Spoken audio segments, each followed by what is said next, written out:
বরানগর এবং ভগবানগোলার দুই নবনির্বাচিত বিধায়কের সমর্থনকে কেন্দ্র করে রাজভবনের সঙ্গে বিধানসভার অধ্যক্ষ ও শাসক দলের সংঘাত আরও তীব্র হচ্ছে। রাজভবনের পক্ষ থেকে এদিন ফের চিঠি দেওয়া হলেও আগামীকাল শপথ নিতে রাজভবনে যাচ্ছেন না সায়ন্তিকা বন্দ্যোপাধ্যায় ও রেয়াত হোসেন সরকার। আজকে এই আবেদনই করেছি যে আমাদের শপথ বাক্যটা যাতে পাঠ করানো হোক এবং একটা ক্ল্যারিটি যদি আমাদের দেওয়া হয় তাহলে ভালো হয়।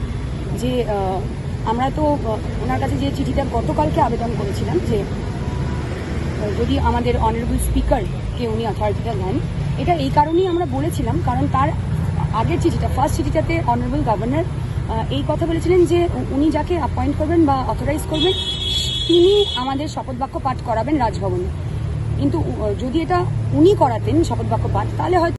এদিন বিধানসভায় এসে অধ্যক্ষ বিমান বন্দ্যোপাধ্যায়ের সঙ্গে দীর্ঘক্ষণ বৈঠক করেন সায়ন্তিকা এবং রেয়াত। সেই বৈঠকের পর এই সিদ্ধান্তের কথা জানান বিধানসভার অধ্যক্ষ। ফের রাজ্যপাল সিভি আনন্দ বোসকে চিঠি দেবেন বরানগর ও ভগবানগোলার বিধায়ক। রাজ্যপালের জন্য আগামীকাল দুপুর 12টা থেকে বিকেল 4টে পর্যন্ত বিধানসভায় অপেক্ষাও করবেন তাঁরা। অধ্যক্ষের এই সিদ্ধান্তের পর শপথ গ্রহণ নিয়ে রাজভবনের সঙ্গে বিধানসভার সংঘাত আরও তীব্র হল।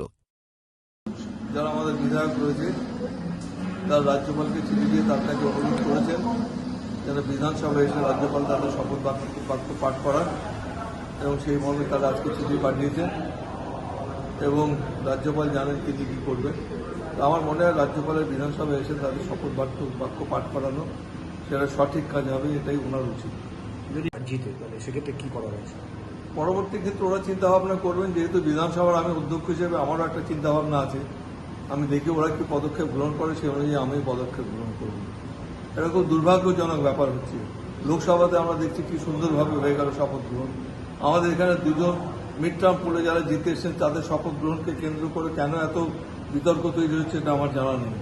এবং বি আর আম্বেদকর তার একটা পরিষ্কার একটা স্পিচ আছে, সেখানে বি আর আম্বেদকর এই প্রসঙ্গেও বলেছেন কারণ মিড টার্ম পোলে যদি কেউ জয়লাভ করে আসে তাহলে স্পিকার তাকে শপথ বাক্য পাঠ করাবেন। যিনি আমাদের বিশেষ করে কনস্টিটিউশনের স্রষ্টা, তার বক্তব্য স্পিচ, সেই স্পিচের কপিটাও আমরা বার করে রেখেছি, দরকার রাজ্যপালকে সেটা আমরা দেওয়া হবে।